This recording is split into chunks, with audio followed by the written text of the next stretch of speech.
नमस्कार शेतकरी मित्रांनो, आज एक छोटंसं आत्मपरीक्षण करूया. जो शेतकरी आळस, व्यसन आणि फक्त एकाच पिकावर अवलंबून राहत नाही, जो रासायनिक शेतीच्या आहारी न जाता नैसर्गिक पद्धतीने विविध पिकं पद्धतीने शेती करतो, जो आपल्या शेतात देशी गोवंश सांभाळतो, फळझाडे, भाजीपाला, धान्य आणि स्थानिक देशी वाण जपतो, जो माती, पाणी आणि पर्यावरण संवर्धनाला महत्त्व देतो, जो सांघिक पद्धतीने काम करतो, बाजारपेठ निर्माण करण्यासाठी प्रयत्न करतो, ग्राहकांशी विश्वासाचे संबंध निर्माण करतो. तो शेतकरी रिकाम्या उद्योगांमध्ये वेळ वाया घालवत नाही, कारण तो स्वतःच्या कष्टावर उभा असतो.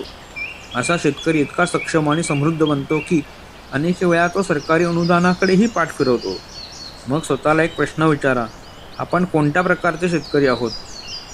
हे आत्मपरीक्षण करणे खूप गरजेचे आहे. देशी वाण वापरा, नैसर्गिक पद्धतीने व विविध पीक पद्धतीने शेती करा, देशी गोवंश जपा आणि पर्यावरण संवर्धनाला महत्त्व द्या. मी राहुल अरुण लोमटे, देशी वाण, नैसर्गिक शेती, देशी गोपालक आणि पर्यावरण संवर्धन या फेसबुक समूहातून आणि वृक्षवल्ली या यूट्यूब चॅनलवरून नेहमी शेती आणि पर्यावरण विषयक माहिती देत असतो. फेसबुक समूहात सामील व्हा आणि यूट्यूब चॅनलला सबस्क्राईब करा. धन्यवाद.